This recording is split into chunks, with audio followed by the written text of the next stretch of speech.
Hope you're doing fine. Hope my sound and video are okay.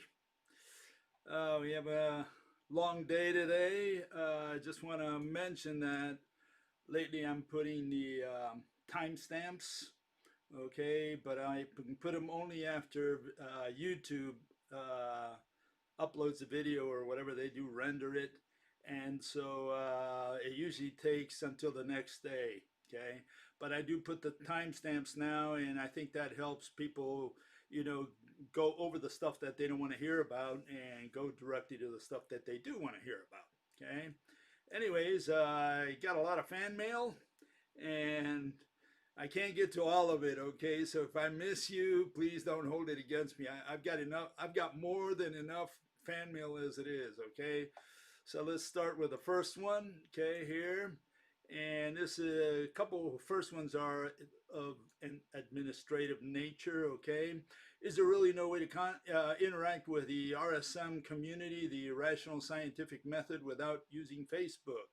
I think not. I think that group is only in Facebook. Maybe they're somewhere else. I don't know about it. As far as I know, all these folks are in on Facebook, and I have put it in the descriptions, the links, so you can just go there and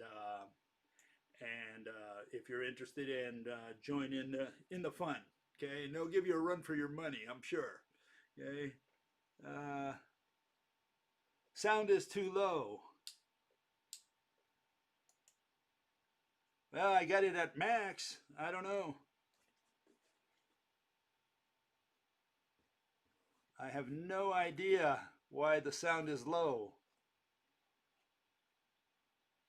Hello, hello.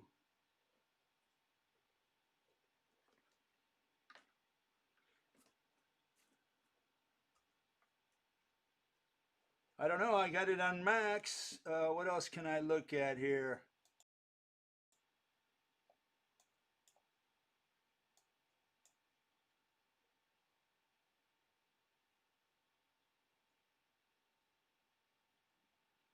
I don't know what else to check. Everything here checks out okay. I don't know. Am I shouting too hard? I don't know. I have no idea. Everything here checks out okay. The sound. What else could it be? Okay. I don't know. Turn your volume up. I have no idea. I've checked everything here. My sound here is coming out okay on the meter. So what else can I check?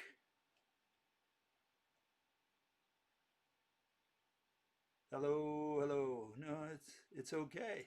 I don't know. Well, I'll try to speak a little louder. That's all I can do. Maybe get a little closer. That's about all I can do. So let me continue here. If you want to get into the rational scientific method, you can just go in to Facebook. As far as I know, that's the only place where the group meets. Maybe there's some other place, but I'm not aware of it, okay? Second issue, important for me, this fella complains. He quotes me and says, I don't block, delete, or censor. He said, you censored me twice without explanation in September and on 1st of October 2014 when I commented about what is physics. I said it is about objects, la la la. Okay, you deleted my comments and you closed the comments section. Okay, so let me clarify that. First, I do concede that I deleted the comments and that I did close the comments section. Okay, so I swear to God, hope to die. Now let me tell you the important part. The important part is the context. Okay, that's what's the important part here, and that's that the reason I had to delete comments. Actually, I wanted to do something else, but it didn't work any way I did it. Was because people come in, they put comments, and they get into a discussion with me. They used to. This is in the old days. Again, he's talking about 2014, okay? And we would get into a discussion, long discussions with lots of people. I have more than 5,000 comments. I'm talking about lots of comments here. And what happened, these people would come later, some of them, right?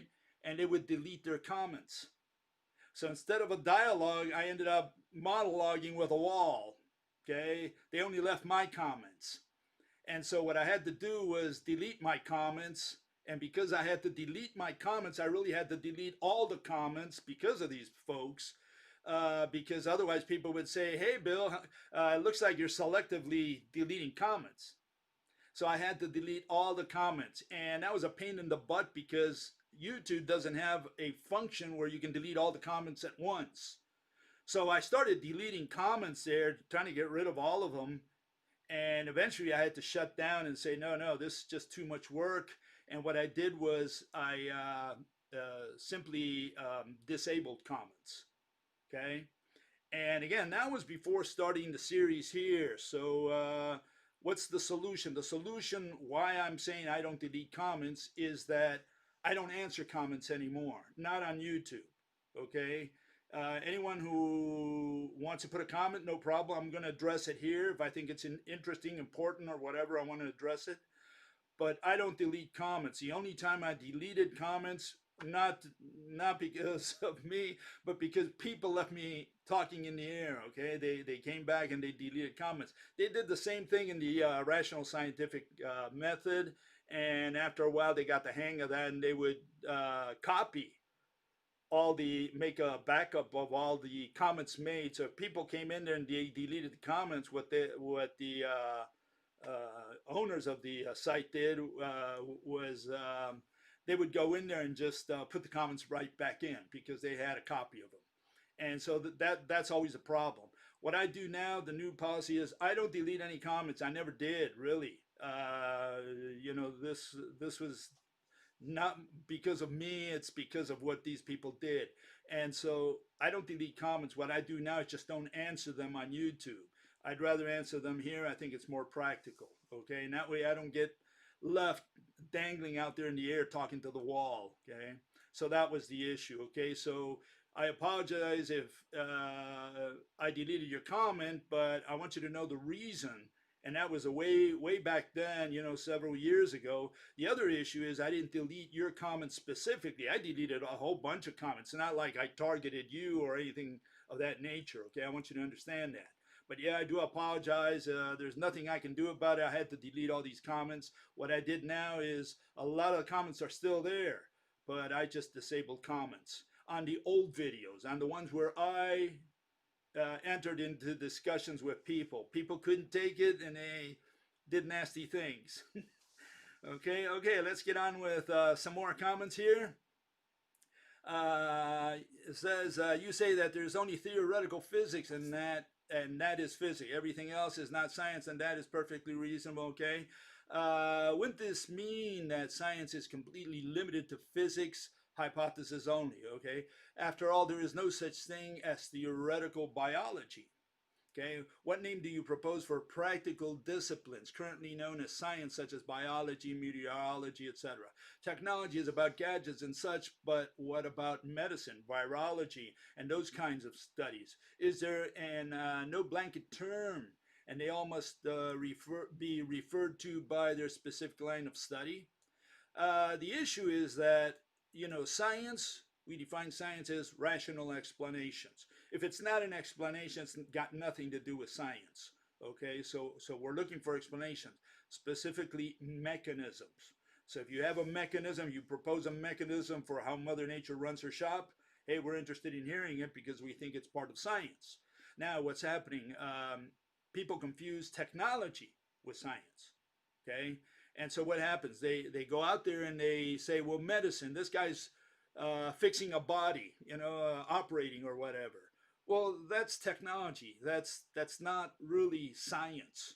Okay, science is explaining how you cure someone or why you cured them, why that person got cured. That would be science. That would be the branch of science within the branch of medicine.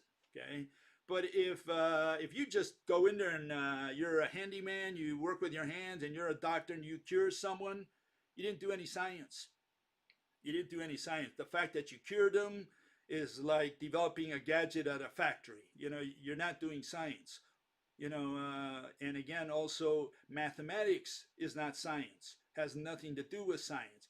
If I describe a chair mathematically, of course, four legs, backrest, a seat, did I do science just because I described it mathematically? Repeatable because I get another chair, describe it just the same with the same equation. Is that what science is about, just describing? No, that's nonsense. That's what Rutherford said is just stamp collecting. There's physics and stamp collecting. Physics is explanation, and he didn't understand that either.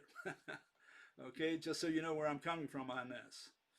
Okay, another comment here. Moving on, molecule, group of two or more atoms that form the smallest identifiable unit into which a pure substance can be divided and still retain its composition and chemical properties of that substance.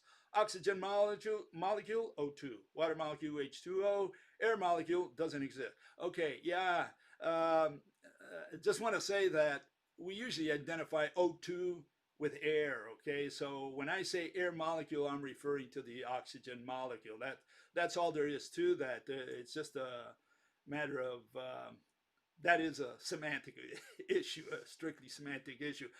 When I say oxygen molecule or when I say air molecule, I'm referring to the O2 molecule. There are trace elements in air, okay, and I'm not going to mention all of them. You got zinc maybe floating in there. Who knows what else? And depends on the place on the planet where you're at. If you're in New York City, you can cut the air, with a knife. Got smog and all that stuff. In fact, if you look at it here, I've got a little example. Where is it? Here.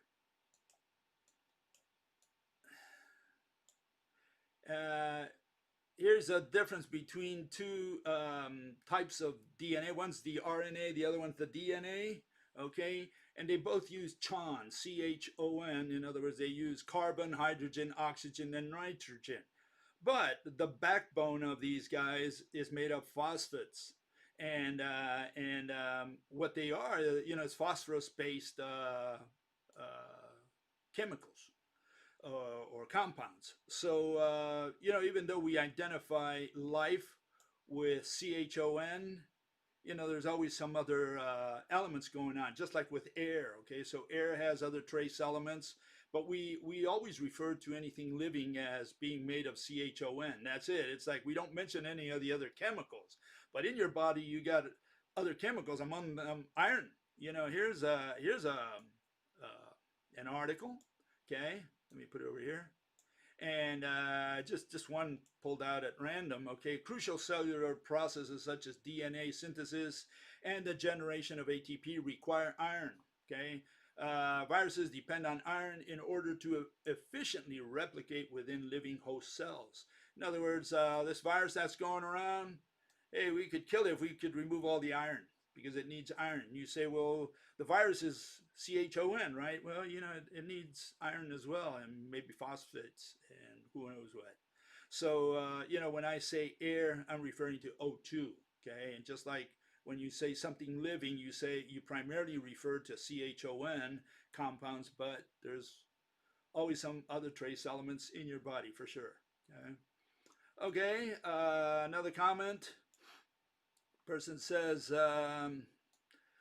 my argument against inbreeding and DNA genetics is that the only thing we know about inbreeding is to not do it. Okay. How you stop inbreeding is by not having sex. Correct. That's true. That's the only way you can stop inbreeding. Well, that's one way. The other one is to breed with some other animal, some other species. Hopefully an animal species, not a plant one, okay? And you have sex with this other species, and somehow you produce some kind of offspring out of that, and if you do, well, then you're going to have genetic diversity. No ifs, ands, or buts about that, okay? Inbreeding, can't say when it started, irrelevant. So it doesn't matter when it started. Whenever it did start, it means from that point on, we never bred with another species. That's all it means. We bred within the species as it evolved, okay? So that's inbreeding, Inbreeding means you don't have sex with a cow or with an elephant or with a shark. Okay, what you have sex is with another human, and they have to be very closely related in order to have viable offspring. What does inbreeding have to do with the damn trade and economy? Absolutely nothing. I don't know where you got that. Fellow doesn't speak good English. Apparently, I guess he's foreigner or whatever. I don't know. But yeah, it has nothing to do with economy. The issue there was the context there was that inbreeding leads to some of the problems that we have today: homosexuality and autism and all kinds of mental and physical genetic disorders. Nothing to do with the extinction of man. The extinction of man has to do with one thing and one thing only. That's my theory here. With the extinction of money.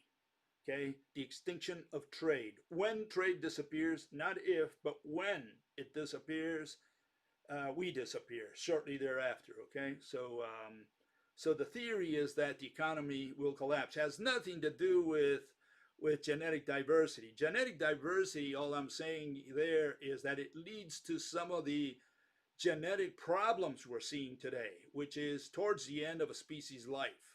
Okay, and I mentioned a couple cases the other day, and that one was a passenger pigeon, another one's the Tasmanian tiger. They had low genetic diversity. They must have had also some problems within their species towards the end. Okay. Along the same lines, a fella asks, you seem to underestimate the impact of epigenetics on overall disease.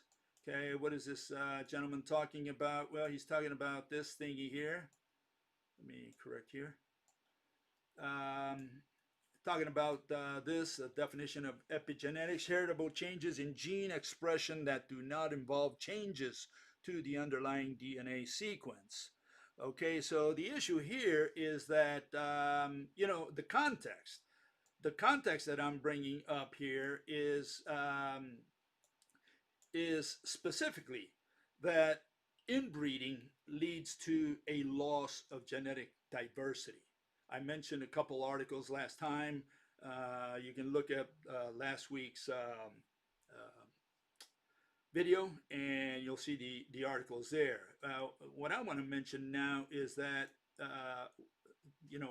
one of the guys who analyzed family structures was Engels, and he said that at some point in time in the history of man, take it 200,000 years ago, 300,000 years ago, whenever you consider that humans began, where our species began, when we started inbreeding and never let go. At some point, we were during a long period of time, we were having group sex. In other words, fathers slept with daughters, sons with mothers, sister with brothers, cousins. It was a big mess, and nobody cared because we were quite out there in the wild. It's like any other animal. A lot of them inbreed as well within the family group. Okay, but what happened? According to Frederick Engels, who took material from Lewis Morgan, here I put him up here.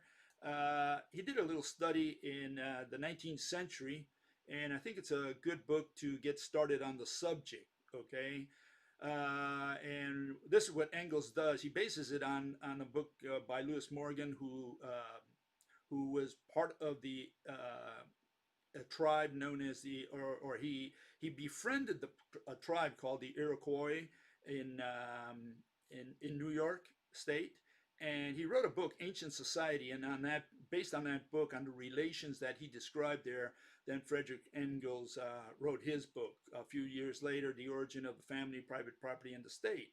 And in the family part, he explains this: here the marriage groups are separated according to generations. All the grandfathers and grandmothers within the limits of the family are all husbands and wives of one another. So are also their children, the fathers and mothers. The latter's children will form a third circle of common husbands and wives, and their children, the great-grandchildren of the first group, will form a fourth. In this form of marriage, therefore, only ancestors and progeny and parents and children are excluded from the rights and duties of marriage with one another. Brothers and sisters, male and female cousins of the first, second, and more remote degrees, are all brothers and sisters of one another. Precisely for that reason, they are all husbands and wives of one another. Okay, so this was a group marriage that existed during most of human history. Okay, we forget about all this stuff, and again, it's a theory, and you can come up with your own ideas, but you got to explain stuff. And what Lewis Morgan explained was why the Iroquois had certain names within their tribes, and why the kids belonged to this clan or to the other clan. So he was able to explain all that based on these relations. And he said that they must have existed, some of these relations, in the past, because otherwise he wouldn't be able to explain, the relations that he observed by living with these people, with this tribe. Okay, here's another comment from that book, and it's on the web, so you can at any point in time, just read it because it's there for free. Okay, you can look it up. The consanguine family is extinct. He's saying this in 1884, okay, 19th century. Even the most primitive couples known to history provide no demonstrable instance of it. But that it must have existed, we are compelled to admit, for the Hawaiian system of consanguinity, still prevalent today throughout the whole of Polynesia, expresses degrees of consanguinity, which could only arise in this form of family, and the whole subsequent development of the family presupposes existence of the consanguine family as a necessary preparatory stage. Okay, so he goes on saying that at some point in time we stopped having these internal relations within the clan. Okay, and just the final one here, so that you see what the context is. If the first advance in organization consisted in the exclusion of parents and children from the sexual intercourse with one another, the second was the exclusion of sister and brother.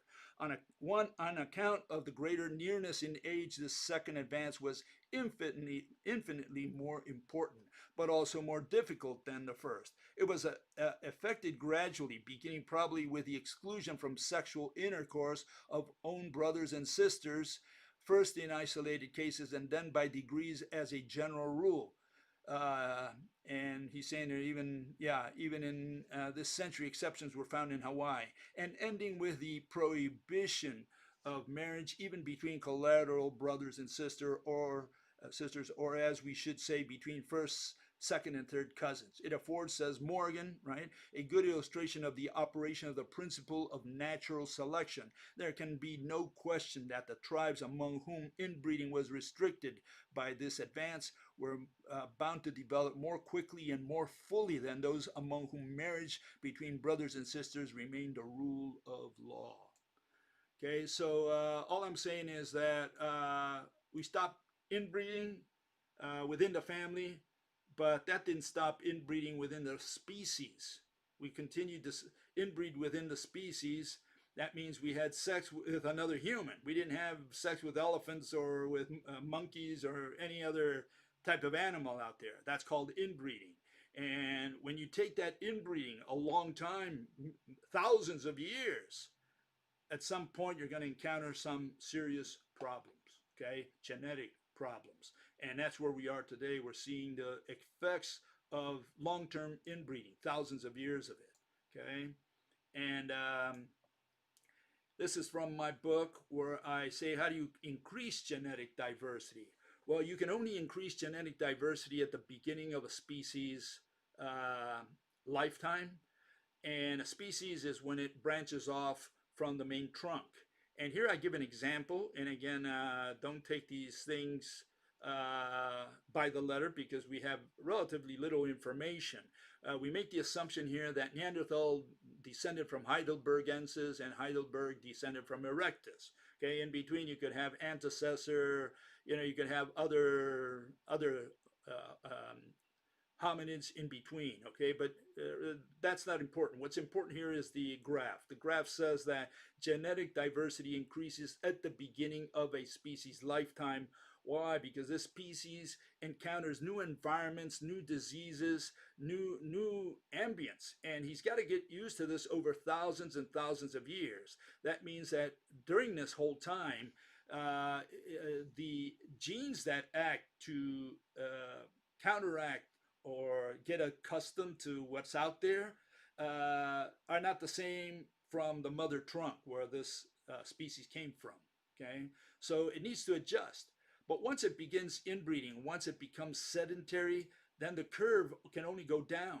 It can no longer increase because right now this species has become accustomed to endemic diseases, to the environment, the whatever, cold, hot, or wherever you are at, and so it has no need to change its genetic structure. Meanwhile, it's inbreeding. It's having sex and offspring with those that are very close, around them. And so, yes, this is what happens over a long period of time. And my argument is that if you do this for many thousands of years, what you're going to do is eventually lose your genetic diversity. Okay, here's an example of that. We have this map, and you see Africa there. You have zebras and lions, and then you see the Arctic. You have maybe elk and polar bear. Okay. Now, what would happen if you take a gorilla? Okay, a gorilla decides to migrate, from Africa all the way to the Arctic. Okay, and wants to live there. Well, let's assume this takes thousands and thousands of years. That trek. Okay, so this gorilla or this group of gorillas or bunch of gorillas, they eventually migrate northwards. Well, they left a very warm region, in this case the equator, to go into a very cold region. Well, some of the defenses that they had are no longer useful to this gorilla. Now encounters new environment, new diseases. So different parts of his DNA and his genes work to offset the bad things and make the most of or expand the good things within his body. So he's going to change genetically simply because of his adaptation to the new environment, to the new diseases, to everything that's new, maybe predators, okay? So that gorilla, if you find him thousands of years later, he will not have the same genes that he had when he started. And so that means that during this time, he could conceivably, the way I look at it, increase his genetic diversity. It's only when he settles down, becomes sedentary, that he's now at home. He's no longer migrating. And now he gets used to whatever he's got. Okay? And that includes diseases. Over time, he conquers them. A lot of people die, or a lot of members of that species die over time. But eventually, they become accustomed.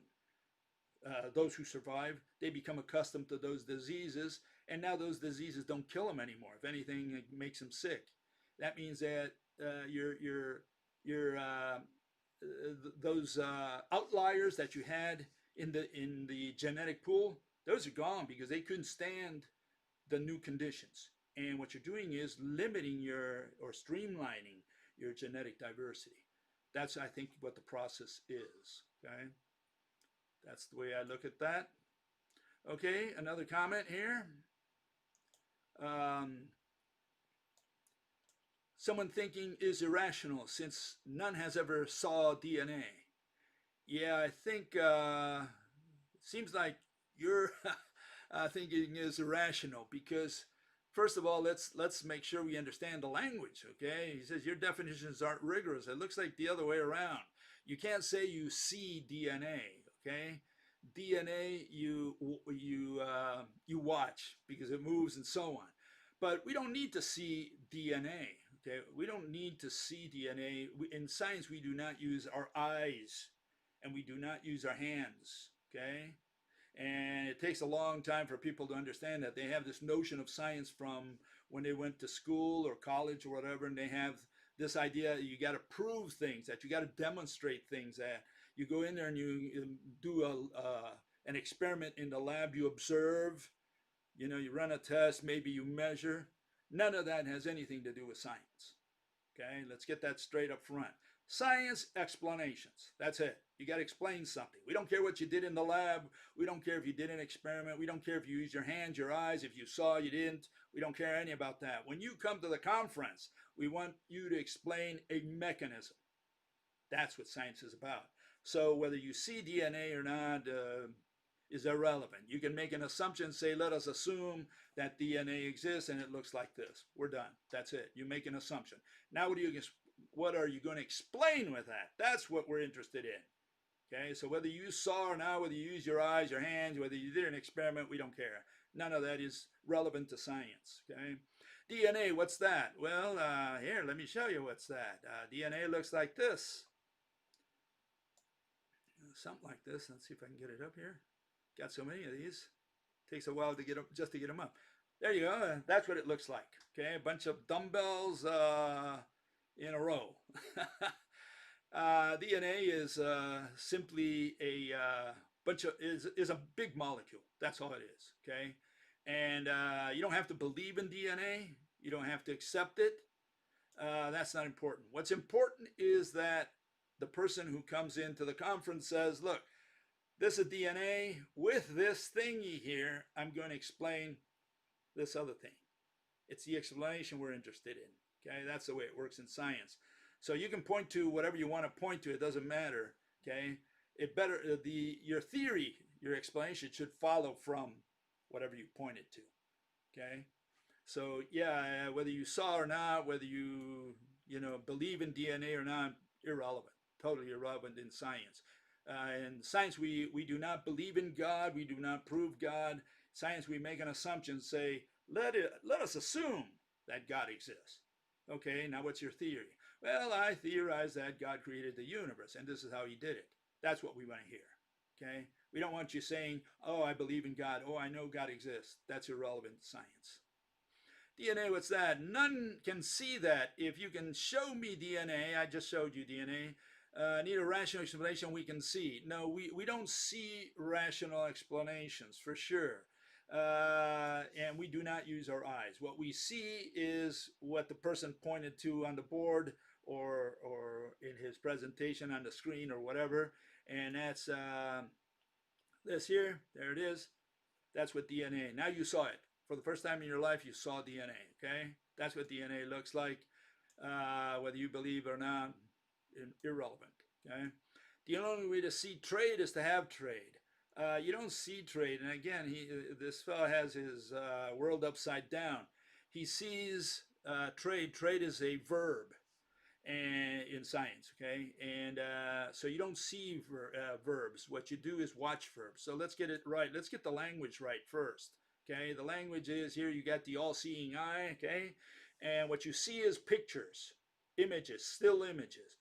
What you watch is movies. Okay, so you need to use the language correctly. You don't see trade because trade is a movie. You can watch trade happen and you can see the Mona Lisa, but you can't see a movie. Okay, you watch it. Okay, so let's get the language straight. And so yeah, the DNA, it's just an assumption. You can take it as an assumption. Now, there's a theory also out there that you can, which concludes on DNA. You can say, look, I think what's causing all this stuff in your body is DNA, and this is why I think that's the case. And now you work your way all the way to DNA because you have a theory of why that's the case, of what's causing something to happen. Okay, you're explaining a phenomenon, and you end up with DNA and say, look, this is what I think it should look like. Okay, now whether you believe that or not, that's your personal problem. We don't care. The guy's explaining how he ended up with DNA. Then another guy picks up DNA and uses it as a foundation for his theory. He says, essentially, he's saying, let us assume that DNA exists and look like this, what I just showed you, okay? And from this, I can explain this other thing. So again, these are assumptions that you make in order to explain a theory.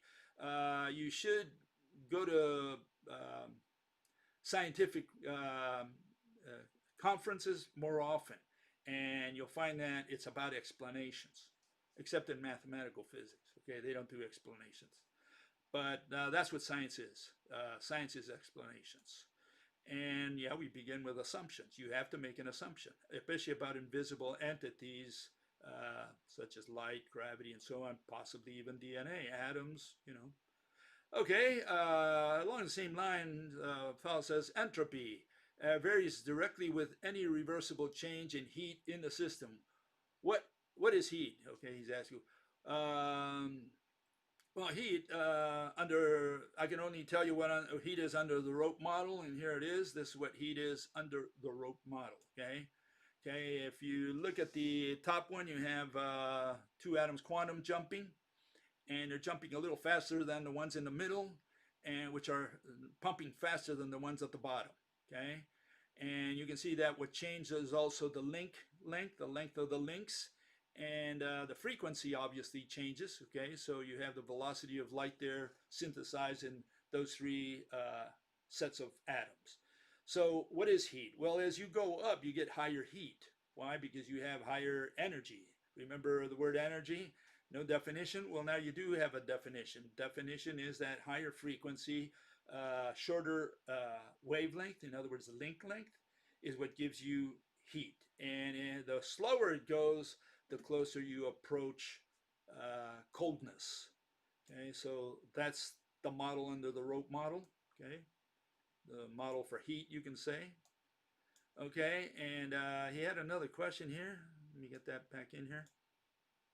And that is that what is a closed system and can it exist? The universe need definition can be considered a closed system. Yeah, in fact, I have said argued that the universe is the only closed system. Okay, and here let's go through that real quick here. Okay, universe, matter, and space. That's the definition of universe. Space, that which doesn't have shape.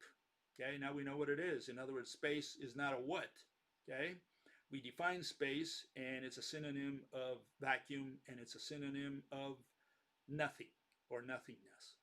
Universe and space are not objects. Universe and space are concepts. Objects we point to. We can't point to a concept. Okay, so what we do is define it. Okay, that's where we start. Now, in my book, Why God Doesn't Exist, here's the what I said about closed system. That which is entirely isolated from external inputs of temperature, gravity, or other electromagnetic activity. Closed system is an environment or medium that is infinite, quotations there, okay? A place. Place obviously is infinite in the sense that it has no borders, it has no limits, no boundaries. Only that which has no boundaries can be a closed system, right? Because nothing can get in, nothing can get out, because there's no boundary to cross.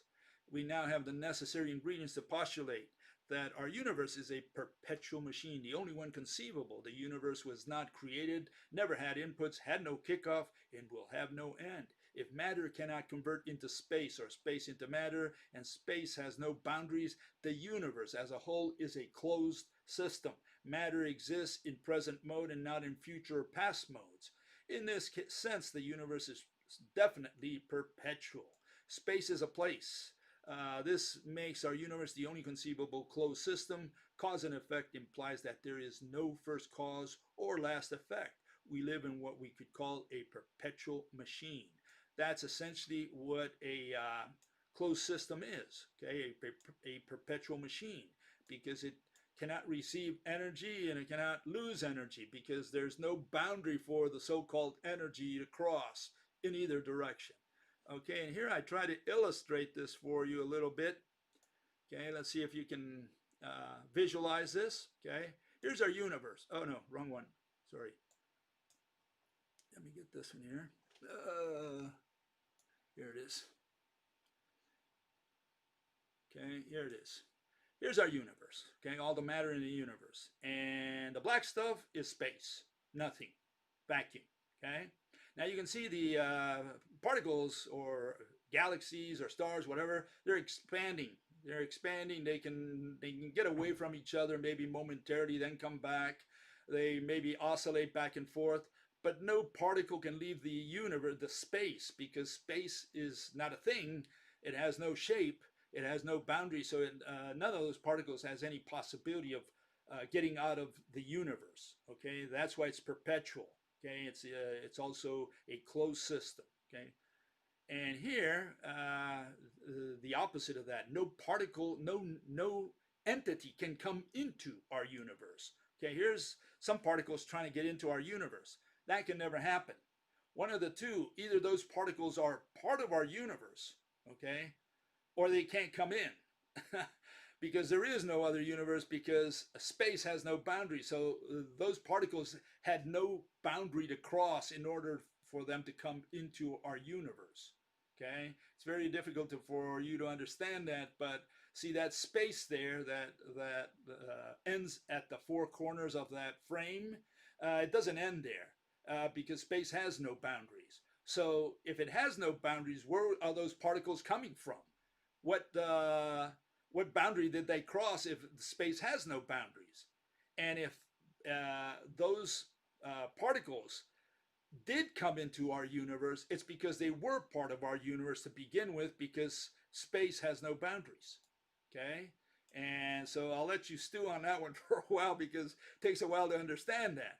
Okay, now let's give you another image of this. Okay, here we have three universes. Okay, let's assume there are three universes. We have three blocks of matter, and ours is one of them. Okay, so we have one of those is our universe. Okay, now what happens if space is not a thing? Okay, space has no boundaries. Then those three universes are really one. Okay, we're not isolated from them, because in the sense that even if we have a block of matter over here, it doesn't preclude that that other matter over there, which is just far away, is part of our universe. Okay, so if space has no boundaries, all those three universes are a single universe. Okay, and so we can't say that there are three universes. It's a single universe. Okay, all we have is just different distances between blocks of matter or bunches of matter, and this is more or less what galaxies are. Okay, galaxies are simply clumps of matter, stars primarily, right? Gases that are isolated by distance from other galaxies.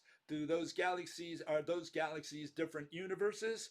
Well, no, they're all part of the same universe, because space is not a physical entity. Okay. Now let me give you another scenario here, just for food for thought for you. Let's assume that all the matter in one of those universes is isolated physically for some reason from matter of that other universe there, of one of the, or both of those other universes. Okay, now it could be that within our universe the speed of light is 300,000 kilometers per second, but it could be that in one of those other universes, or both of them, they have different speeds of light, and other constants are different. Maybe the what is it? The mass of the electron is different, etc. Okay, why? Because they may have different. Because they could be isolated by what I'm going to show you next. They could be isolated in a sense that even though they are part of our universe, they have different sets of laws, because none of them are connected in any way to our universe. What am I talking about? Well, I'm talking about what happens under the rope model. See, under the rope model, you have this situation. Okay, let's assume two of those universes are connected or interconnected by electromagnetic ropes. Okay, then they are part of our universe, and the speed of light is the same in both universes, because there is no difference between them. But let's assume that those ropes, like in the first case that I showed here, are only within each one of these universes. In other words, they don't have the same ropes connecting them, interconnecting them. Then yes, they could have different speeds of light, because the speed of light is determined by the amount of matter in the universe. But in each of those universes, if those universes for some reason are not connected to each other. Okay, So that's your food for thought. I hope you understood the thinking. So you don't have that situation under quantum and mathematical physics because all they talk about is particles and all the particles are not connected to each other. So they can talk about universes without knowing what they're talking about because they never define the word universe. If it's matter in space, there is no other thing except one universe. Under the rope model, if our universe, if our ropes from every atom in our universe is not connected to that clump of matter that forms a different universe, they could have another clump of matter. They could have ropes interconnecting their atoms. None of those atoms are connected to the ones in our universe. In that case, they could have a different speed of light and different set of rules over there. Okay? And what's interesting about that is that these two universes, imagine them crossing each other. Okay? We wouldn't be able to see any of the matter in that universe. Why? Because the only way we see light is because a rope is connected to our eye from the atom across the street. And what happens is none of those atoms are connected to our eyes. You understand the problem? So the rope presents some very interesting philosophical things. I mean, this is just food for thought. But the rope model presents you with the possibility that there are different universes within our universe. And what do I mean by that? I mean that the ropes from one clump of matter are not connected to the ropes of another clump of matter. That's the issue. Food for thought, just speculating. Okay, that's all it is. Okay. Okay, moving on here. Otherwise, I'll spend all day here. And again, I'm going to be putting the timestamps later on so you can jump across the stuff that you don't want to read about. Seems like all objects would have to be 3D. And no, again, an object is that which has shape. I'm going to show you a shape that is not 3D. And here it is. There it is. It's known as a triangle. Okay? Triangle is not 3D. A triangle is an object. For the purposes of physics, not ordinary speech. In ordinary speech, we think of objects as that which can be touched or seen. We think of objects as that which is 3D. And they never clarified that either because the table I'm thinking about, that's 3D, but it's in my head. It's not out here. So it's 3D, but you can't see or touch it. And nevertheless, we have there a triangle. It's got shape, but it's not 3D. So it meets the definition of object. It does not meet the definition of 3D. Okay, so hope that I clarify that one. Here's another issue. Okay, along the same lines, completely empty hole in the thread have shape, but it's not an object. My point is the object is that which has surface because sometimes shape is not perfect to define.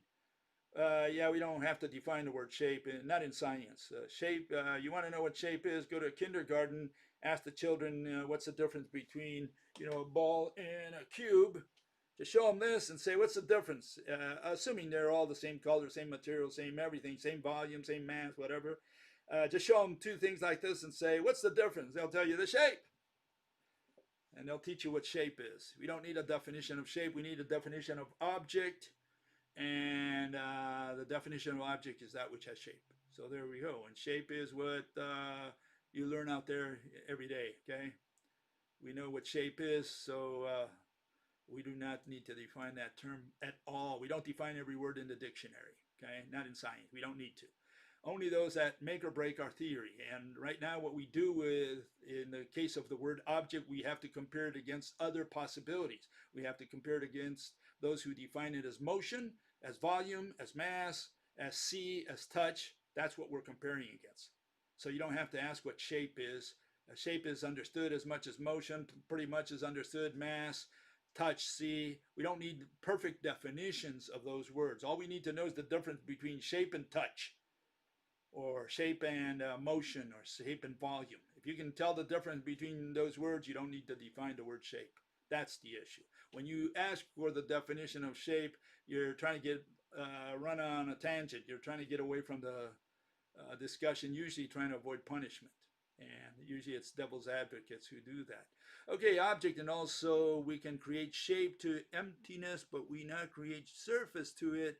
So according to me, surface is not is best criteria to define object.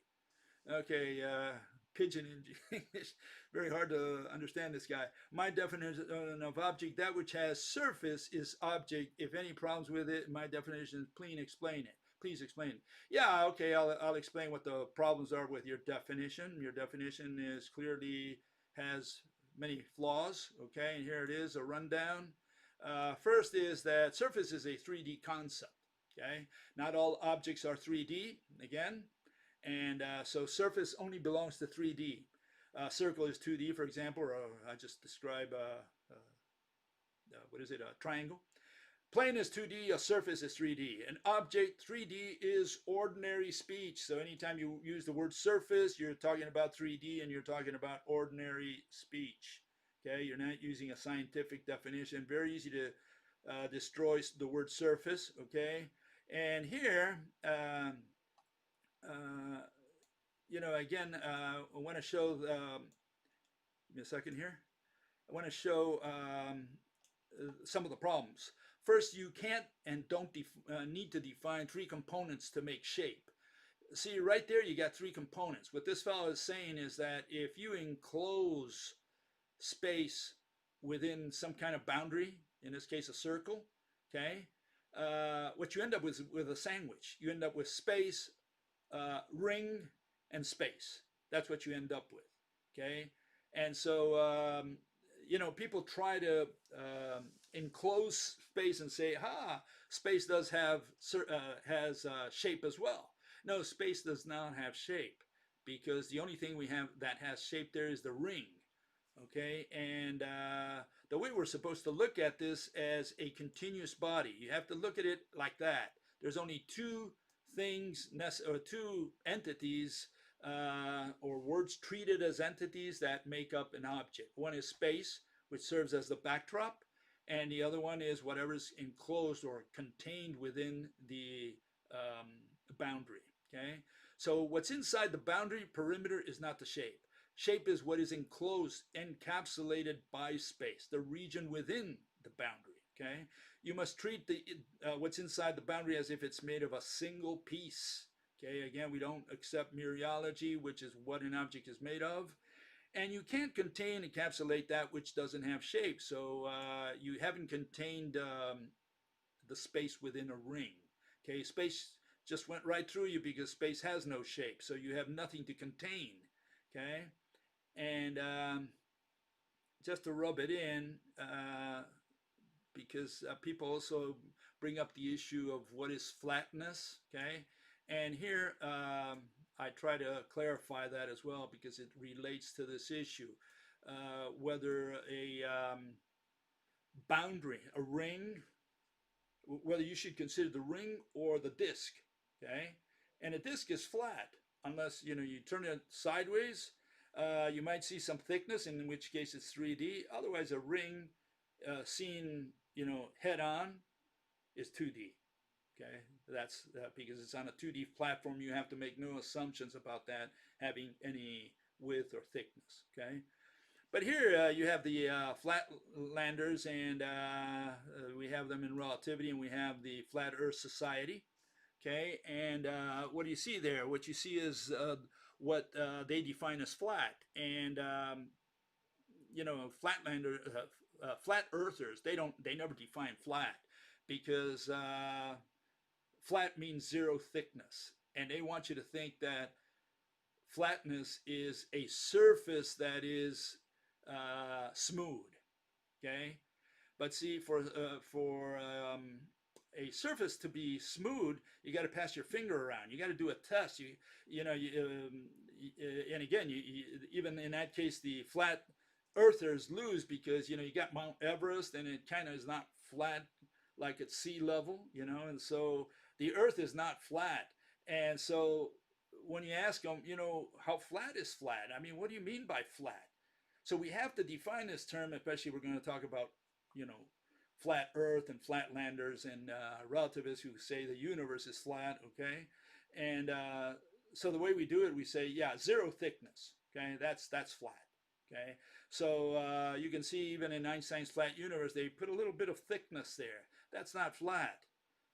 but they give you the impression they know what they're talking about because they don't define these crucial terms when they just say, oh, what is flatness? Okay, pancake is not flat, not in science. Okay, in ordinary speech, a pancake can be flat. You say a flat is a pancake, not in science. Science, it's got to have zero thickness.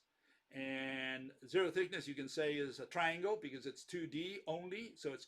So by definition, has no depth or width or thickness or whatever you want to call it. Okay. And so yeah, that's the definition of flat. Once you define that word flat, now it becomes difficult for them to make their case. And the only option they have is to define flatness in the alternative. That's all they have to do. Okay. Here's NASA's flatlanders. Okay. They believe the Earth is flat. The universe is flat. Okay. And they say they proved it. And how do they prove it? Well, first of all, the problem is that they define flatness by measuring. And then they treat universe as a physical object. So they say the universe, like if it's a physical object, is flat. They illustrate it as flat. So they're talking about a board. They're saying the universe is some kind of finite board that I guess has zero thickness, because if it is completely flat, I mean, what else can they refer to? Well, what they say is they're going to measure. They're going to measure flatness. That's how they determine flatness. And you can see all the verbs they've got. They're talking about collapsing, expanding, okay, accelerating. So the words that they're going to use are all dynamic. That's how they determine flatness. And yeah, this is the problem of why, you know, no one in mathematical physics defines words, and that's a serious problem, because we don't know eventually what they're talking about when they say flat universe. And again, they want to do it with motion. They say they're going to measure flatness. And no, first you got to define flatness before you do anything like measuring. That's one issue. The other issue is that flat is a static concept. You do not determine flatness by measuring, by running the, I don't know, your measuring tape or whatever you're going to use. We don't determine flatness. We define flatness so we know what we're going to determine before we go to the lab. Okay? So you got to define flatness. And if you're going to use dynamic concepts to say, well, this is how I'm going to measure flatness, well, then you haven't defined flatness. Flat belongs to geometry, and flat means 2D, essentially. That's what it means. So there's in a plane, the plane meaning plane geometry, right?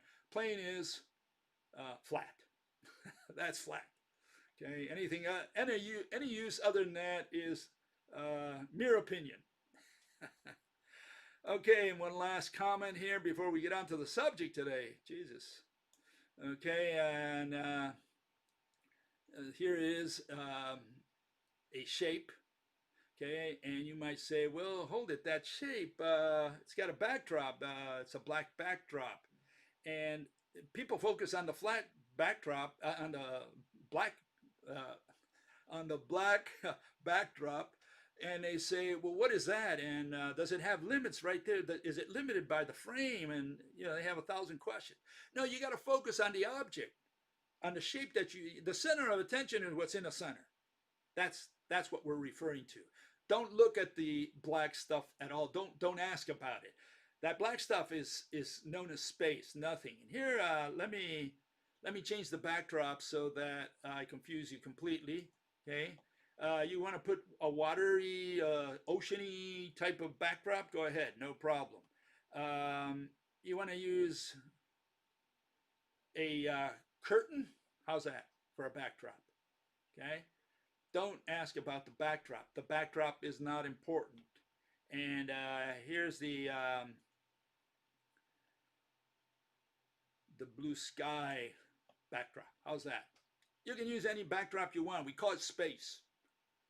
And it's not infinite. It simply has no shape. The only reason we give it shape is because we have to put some frame around it. Okay, but the issue is it's the object in the center that we're concerned about. That's an object for the purposes of physics. Okay, so this notion about criticizing the space and what it's made out of, etc. Very simple. Space is nothing, it's just a backdrop. That's all it is. There is no such thing as space. Okay.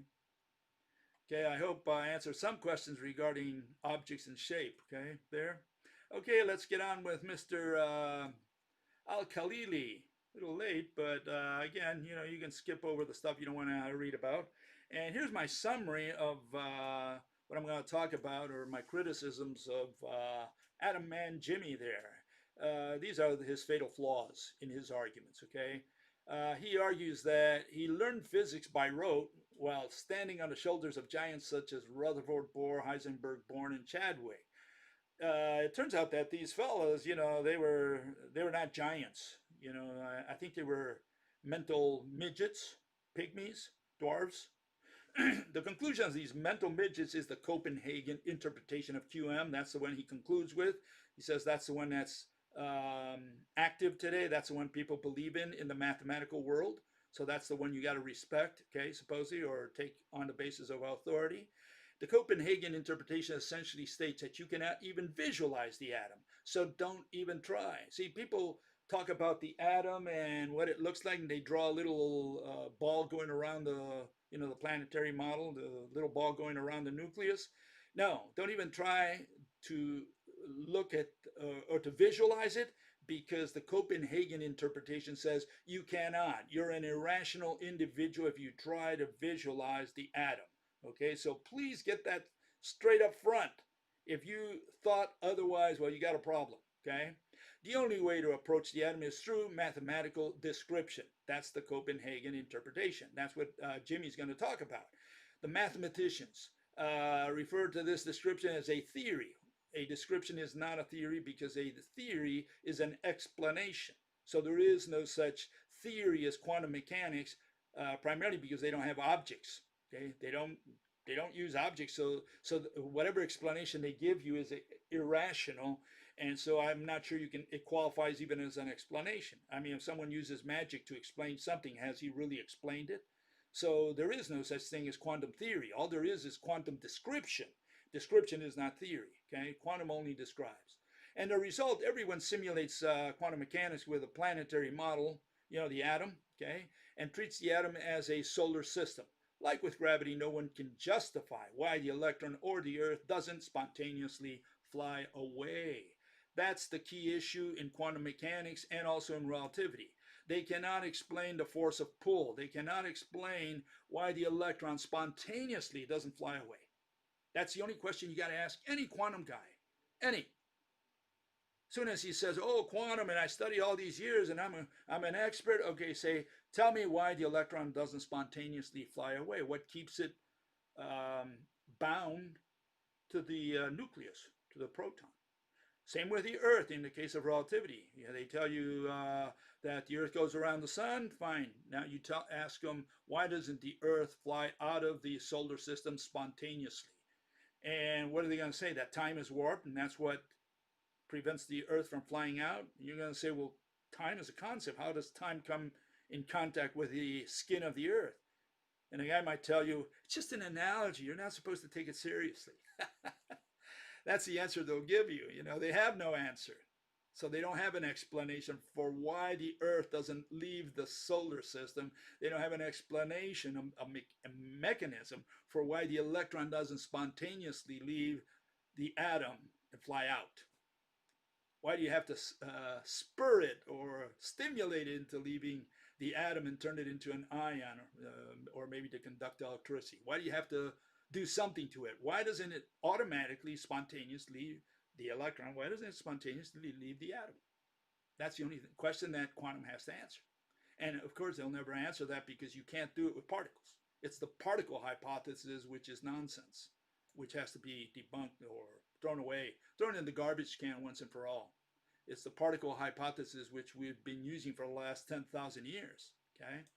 Okay, here's Adam Man Jim Al-Khalili. He starts out more or less, you know, saying that everything's made of atoms. He said, we asked where we had come from, how were the stars created, how all the elements were made, even how the universe itself had begun. And here he just tells the biggest fib that ever told. He says, one of mankind's greatest achievements is that we've answered these questions. Oh, you have? Oh, please answer why the electron doesn't spontaneously leave the atom. That's all you got to answer. And he can't answer that. So no, he hasn't answered all these questions. He's giving lip service. He's giving you a sales job here, okay? He's selling you something. He's giving you a false advertisement. The atom has helped us solve the greatest mysteries of existence. Has it? Okay, that's great. We don't know what an atom looks like, but he says it solves all of our problems. This is the story of the greatest scientific discovery ever. The discovery that everything is made of atoms. That's so strange that he would start his talk like that, because, you know, here you have a fellow which he mentions, and that's Mr. Ludwig Boltzmann.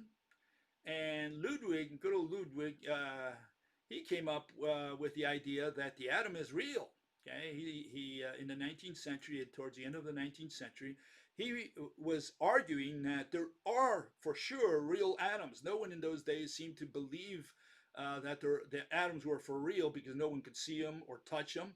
So they say, no, it's just a hypothesis. It's just something that we invoke. We say, oh, the atom, but there's no real thing called the atom. And it turns out that Boltzmann, I don't know, he's given credit for this by Jim Al-Khalili, but, you know, Democritus already said that 2,000 years ago. He said, you know, all that exists is atoms and empty space. I mean, how much more clear do you need it than that?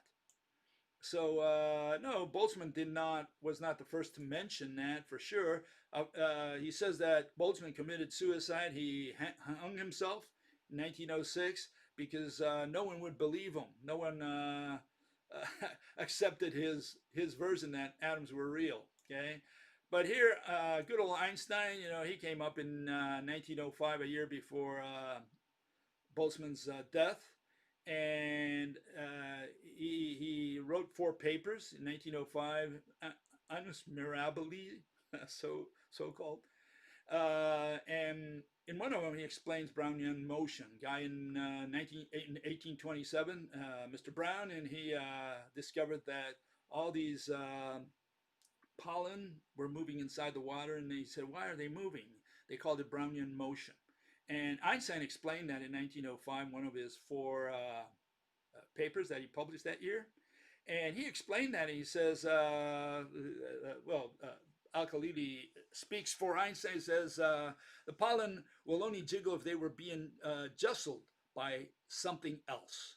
Correct. I totally agree. We don't need Einstein for that. We don't need Boltzmann. We don't need Democritus for that. All we need is common sense. If something is moving, and physics is done with objects, first rule of physics, right? Then there had better be that something invisible, intangible, that is moving that pollen. They're bombarding it. And I talked about that in my last lecture, okay? So you can see the movie that someone showed there. I essentially put it up, you know, as an MP4. And you can see these particles. You don't see these particles, but you see that something's bombarding whatever's moving there. And those invisible, intangible thingies are thingies. They're particles of some kind. You can speculate whether they're round or cubic or whatever, but there's something there. You can't say there's nothing there simply because you can't see or touch it. And that's why we don't need Einstein to tell us, you know, that pollen was being moved by particles called atoms or molecules.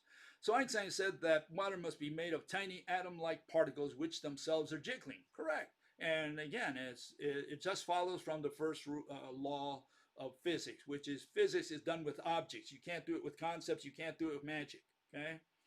Einstein proved that for Brownian motion to happen, atoms must exist. Now, he didn't prove it.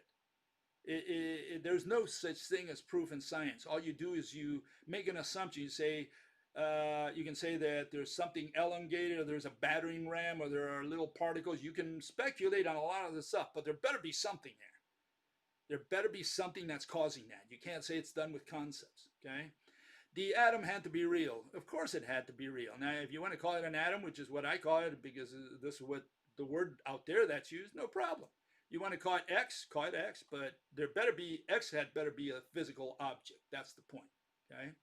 And you can put it as the devil if you want, or God, or whatever, you know, but it better be something. It better have shape, okay? Okay, so from there, what happened was they started looking at the atom, and here we have Rutherford. He tried to peer inside the atom. He ran his gold foil backscattering experiment, which is there more or less illustrated. It says Rutherford pictured the atom as a tiny solar system. Electrons, tiny particles of negative electricity, orbit around minute, positively charged objects called the nucleus. That's why um, 1 in 8,000 alpha particles bounce back. They're the ones that hit the tiny nucleus by chance. The rest went by without hitting anything. Rutherford's atom is almost entirely empty space. That's why nearly all the alpha particles raced through the gold atoms as if there's nothing there. There really is nothing there. Well, it's interesting that Al-Khalili would say all this after he says that nothing doesn't exist in quantum mechanics, that nothing is made of particles, which is what I talked about in my last lecture. I mean, he spent a whole hour telling you that nothing is made of something, and now here he says that atom is mostly nothing, which means an atom is mostly something, a bunch of particles. And what are those particles? Well, they're these particles that negative and positive, matter, antimatter, electrons and positrons, that they, and I like to explain it this is the way I like to describe this. I'm saying that you take a black ball and a white ball, you put them together and you create a no ball. And likewise, the no ball can reverse the process and turn you into a black ball and a white ball. That's essentially what these people are saying. They call it positive, negative, antimatter, matter, etc. Okay, what's the problem with that? In fact, Al-Khalili says if two particles, one antimatter, the other one matter, collide or meet, right? Oh man, it's the end of the universe because all that energy is released. And then this dummy, because there's no other word to describe him, he says that our space is constantly having all these particles, no particles, convert into white and black particles, which immediately recombine, right? What happens when you recombine matter and antimatter? Well, you have all this energy, all this big explosion. And here he's saying this is happening constantly in this nothingness that we call empty space. So all this jiggling that's going on there between matter and antimatter is supposedly every time two particles collide of matter and antimatter should release gazillions of energy, whatever that is. And it's happening in every little bit of space. It's constantly coming out and coming in, coming out and coming in. So we have all these explosions that should be destroying the entire universe. And they say these things, they don't even know what they're saying anymore. They just say whatever comes into their mind. And now they're saying that Rutherford says an atom is mostly empty space, which is what? A bunch of particles. So an atom is mostly a bunch of particles. Okay, now we got it. We got it straight. Important to keep it straight, right? Okay, but Ruthy had a little bit of problem, okay, because here he ran into this problem where it says almost immediately a problem surfaced. The electron should lose their energy, run out of steam, and spiral into the nucleus in less than a blink of an eye. Rutherford atom contradicted the known laws of science. Not surprisingly, all the established scientists of the day, including Einstein, were baffled. Scientific ideas they put their faith in all their lives had failed completely to explain the atom. The atom now required a new generation of scientists. Listen to this. It was crucial they had no loyalty or attachment to ideas held by the previous generations. Okay? So first, if you want to make progress, you got to stop listening to your teachers. That's essentially what these guys are saying. New generation came in, overthrew the old generation, and said, you guys are classical mechanics, we're doing quantum mechanics. And so he had to explain why the electron doesn't spiral into the nucleus. And that's when Niels Bohr comes around, okay, according to Al-Khalili, which is right. He's just reading history here, essentially, okay. And here's Niels Bohr, and he says, look, I'll tell you why. Because, what the electron does is quantum jump. Just goes back and forth between so-called energy levels, whatever that was, and that would explain in the spectrum of light, Okay, and Bohr made it his mission to solve the problem of why the atom didn't collapse and why there was no such why there was so much empty space, which is what? A bunch of particles, right? As one of the new breed of theoretical physicists, he was prepared to abandon common sense and human intuition to find an explanation. Bohr's idea was to take Rutherford's solar system model of the atom and replace it with something that is impossible to imagine or visualize. Aha! So here we went into abstraction. We no longer had an atom. Now we had this abstraction, which was just an explanation. Says the not even an explanation. It's really a description, but he says it explained the the behavior of light. Okay, that's essentially what he was trying to explain. So he explained that, but what he did, he gave an irrational description. The description was that this little bead just went back and forth between so-called energy levels for who knows what reason. So Bohr's idea was to take Rutherford's solar system, model the atom, and replace it with something that is impossible to imagine or visualize. Of course, sensible ideas like empty space and particles moving around in orbits fade away, and they're replaced with the nonsense called quantum jump. Why does that little bead go back and forth? That's what they got to explain, and of course they did not explain that. They just described and says it does, so that's it. In fact, Niels Bohr, there's one person who questioned, or at least one person, I don't know, questioned, and he said, yeah, maybe we don't understand it, but it happens. Okay, so what was Niels Bohr analogy for what was happening with the electron? He says he described the atom not as a solar system, but as a multi-story building. The ground floor is where the nucleus lives, with the electrons occupying the floors above. Mysterious laws, always mysterious, right, mean that the electrons can only live on the floors and never in between. And other mysterious laws mean that sometimes they can instantaneously jump from one floor to another. These are what we call quantum jumps. Okay, so what we have here is a notion of what quantum thinks is happening inside the atom. And again, it's all mysterious. Why? The reason it's mysterious is that they're trying to do it with particles. That's why it's mysterious.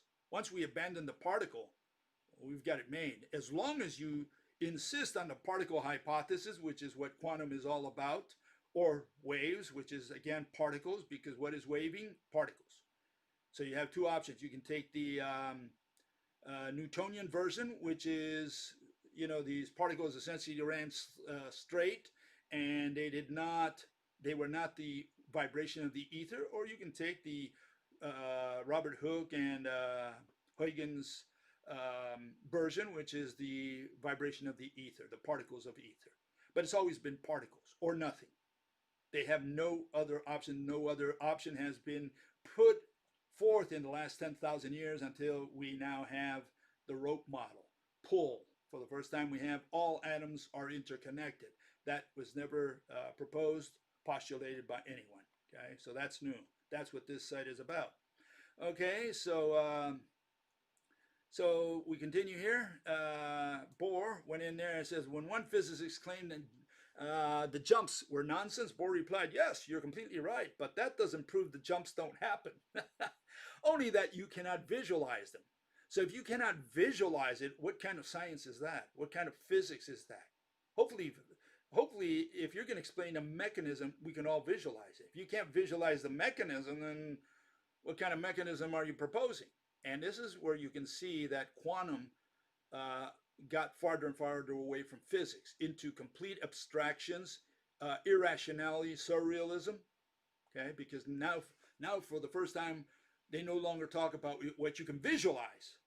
Okay, now they talk about complete mathematical nonsense, abstractions, and that's why to this day they tell you, oh, if you want to understand how the what the atom looks like or what it's like or whatever, you got to take math.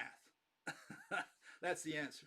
But not being able to visualize things seemed to go against the whole purpose of science. Correct. It does go against the purpose of science. Older scientists, in particular, felt that science was supposed to be about understanding the world. Correct. not about making arbitrary rules that seem to fit the data. Boy, he said it perfectly there. Yeah, that's what science is. Science is about explaining rationally a mechanism. And if you say, I cannot visualize it, but here's the theory, you don't have a theory. What you have is magic. That's the issue. And that's what Bohr and Heisenberg and some of these other guys finally ended up with. They ended up with abstractions saying that's the world, that's the way the universe works at the subatomic world. Okay. Okay, so we have this fellow, Mr. Schrodinger. He comes in there and he says, "Oh, I can tell you what the atom looks like." He tried to have a picture still of the atom. He based it a little bit on what de Broglie suggested, which is that you have integral waves. The electron has integral waves around the nucleus.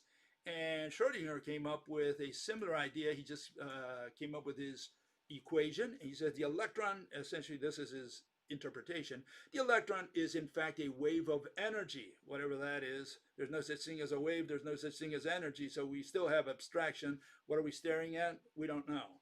Vibrating so fast it looks like a cloud. So all we have is a bunch of abstractions. Again, we don't have no real atom there. We have wave of what? Of energy. What is energy? Oh, we don't know. We're still trying to figure out. We're still trying to define it. A cloud-like wave of pure energy. So what have we learned? What is an atom? Just energy is a concept. Wave is a concept. So we have the waving of a concept. That's what an atom is.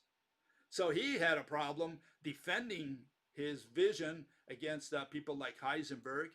And Heisenberg essentially tore him and Einstein to pieces.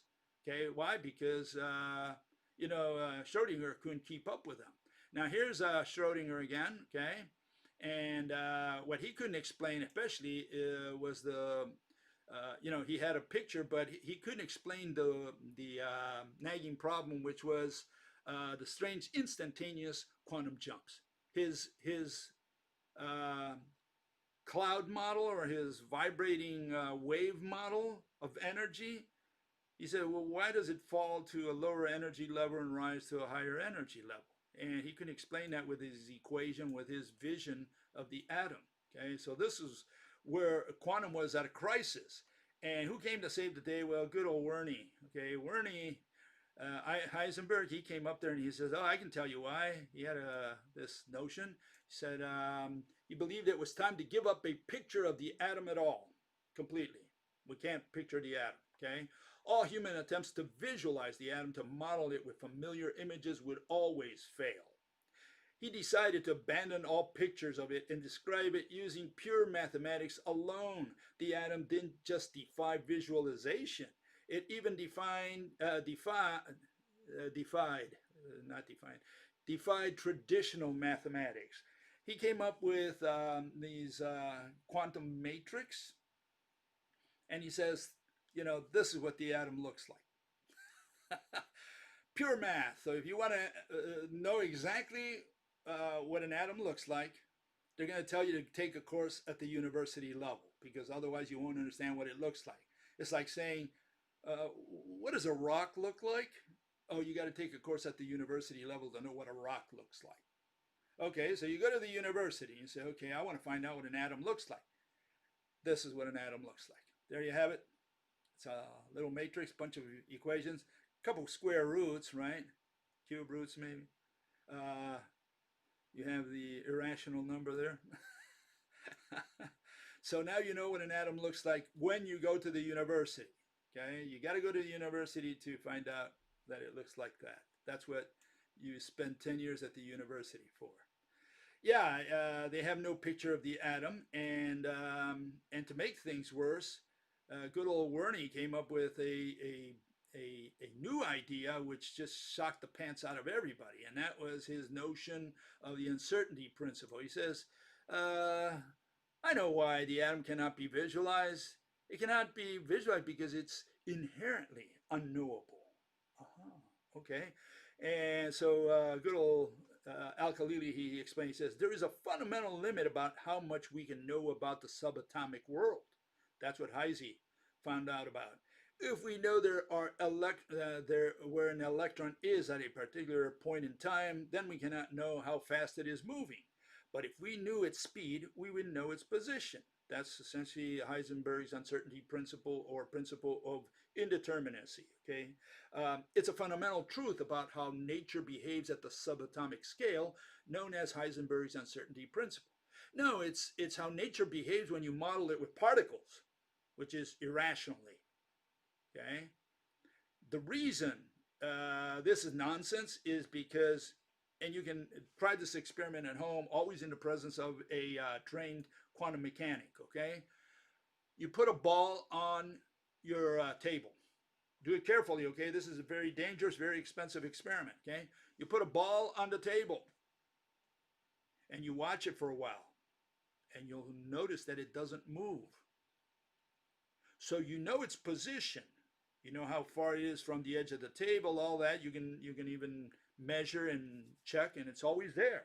So you know its position, but you don't know its speed because it's not moving. Now roll it across the table. Well, now you know that it moves. You can even time it. You know, you can check how fast it's moving. What is its position?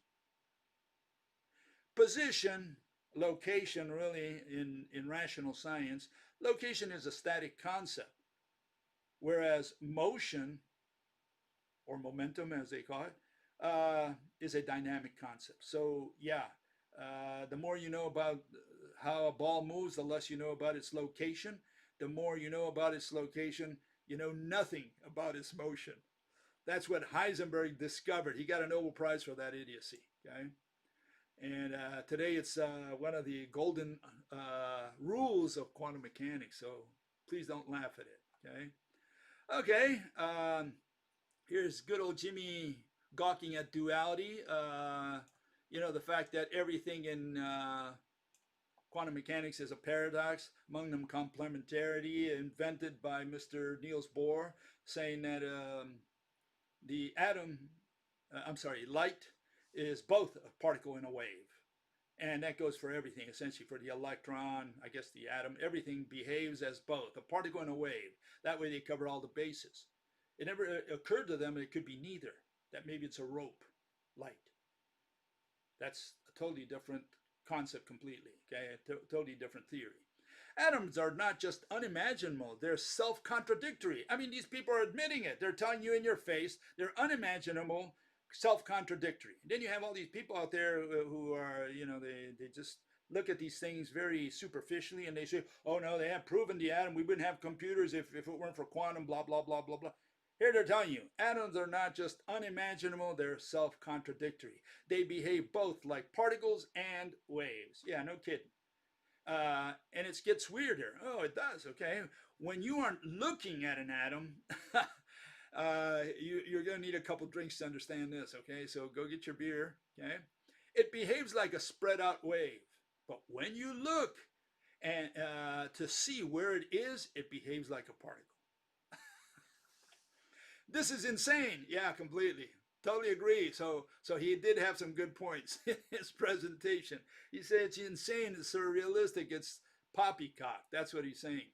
First, atoms couldn't be visualized at all. Now it seems they change completely in character depending on whether or not you're looking at them. Now, how sick is that? And this supposedly is what all these mathematicians believe in, okay? Okay, so Jimmy continues with his presentation on the atom. He says, look, good old atom man there, okay? And he gawks. He says, it revealed a shocking contradiction at the heart of nature. Everything we see is made of atoms, and yet atoms themselves are unknowable. They can only be understood through mathematics. So if you want to know what a dog looks like, you got to take a course at the university level, because you can't just point and know what a dog looks like. You need to find out, you know, the wave equation of the dog or something, I don't know. The probability wave of a dog to know what a dog is. That's what these people are saying. Okay, and so he continues, he says, the old God was replaced by the new. No kidding. I mean, I preferred the old God, really. The guy with the magic wand, I could understand that. I could see that God, you know. Who is it?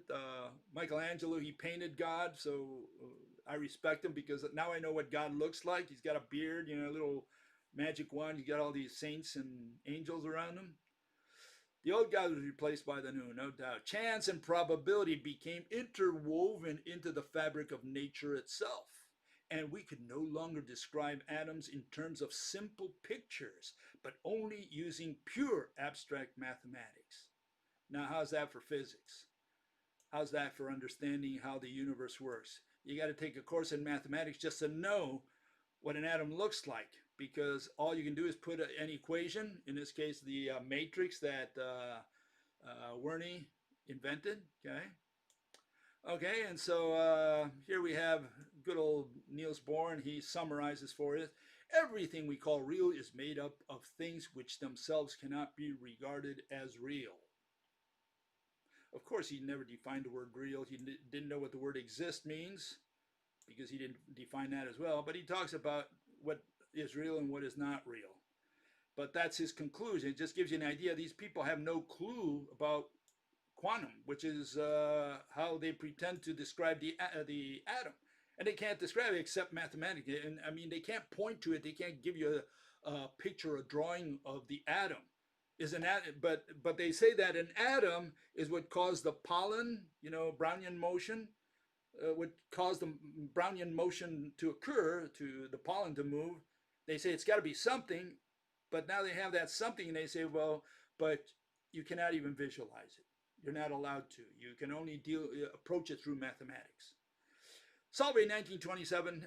This is another gawking moment of Al-Khalili. He says, Solvay 1927 that's when the conference took place in Belgium, was the turning point at which the rest of science establishment came to embrace the Copenhagen interpretation, and that interpretation is still accepted today. That means today the Copenhagen interpretation of quantum mechanics is the authoritative one. It's the party line, okay? And what do they say? You cannot visualize, you cannot even imagine the atom. Don't try. If you do, we're going to call you a heretic. We're going to say you're a crank, a crackpot. So don't even try. If you draw the atom, you're going to be kicked out of quantum mechanics. You're not supposed to draw it. You're supposed to express it in matrix form.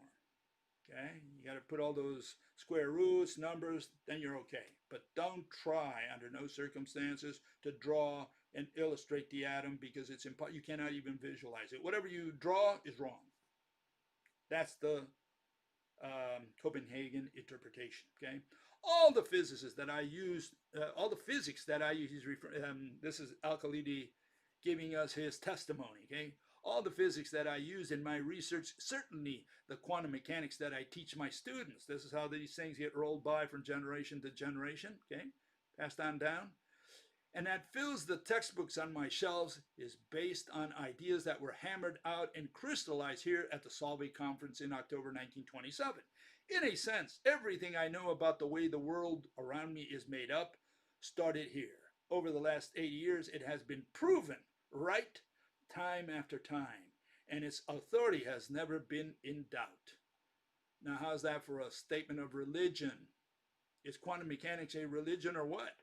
I mean, these people just learn it by rote. They repeat it because it was handed down by the great white fathers of quantum mechanics.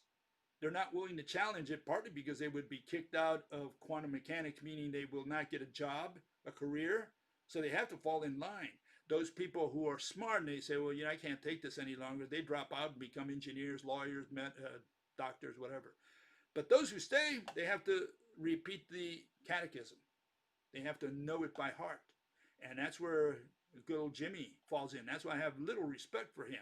All he did was memorize what the forefathers told him, and that's it. He just repeats it now on TV. That's all it is. Okay. A couple more things here. Here's, they say you can't picture the atom, you can't picture the electron. Here's a Swedish team, and they took pictures of the electron. and they made this movie by taking snapshots, many snapshots, and they explain how they did it. You can look it up, but this is their result. They say that's what an electron looks like, a little ball that goes around the atom. Okay, and so on the one hand, you have the quantum guys saying you cannot even imagine the atom, let alone the electron. These people are saying, oh, we filmed it. So now, what are we supposed to think? I mean, are these guys idiots or what? All of them, because they don't even know what the other guy is saying. We don't even know what the catechism is anymore. I mean, are we supposed to imagine, visualize the atom, or are we not? These people are saying we filmed it. These other people say, no, you can only get it through a little matrix, a little mathematics there. What are we supposed to believe now? What are you supposed to, what is quantum mechanics? What is the theory? Okay. Okay, so what is that these people missed all these years? Well, here you have the rope model, okay? Two-dimensional, three-dimensional rope model of the atom, very simple.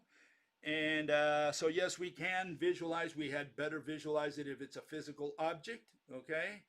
And are we supposed to visualize or imagine or watch the quantum jumping? Here it is. Here's the quantum jumping in 2D, but you can understand what's happening there. The atom expands and contracts. By doing so, it torques the rope. That's it. That's quantum jump. That's how difficult it was all these years. All we had to do was make a new assumption about, the atom and how it really works. Okay, so getting here the final part. One more time, I'll go through the conclusions.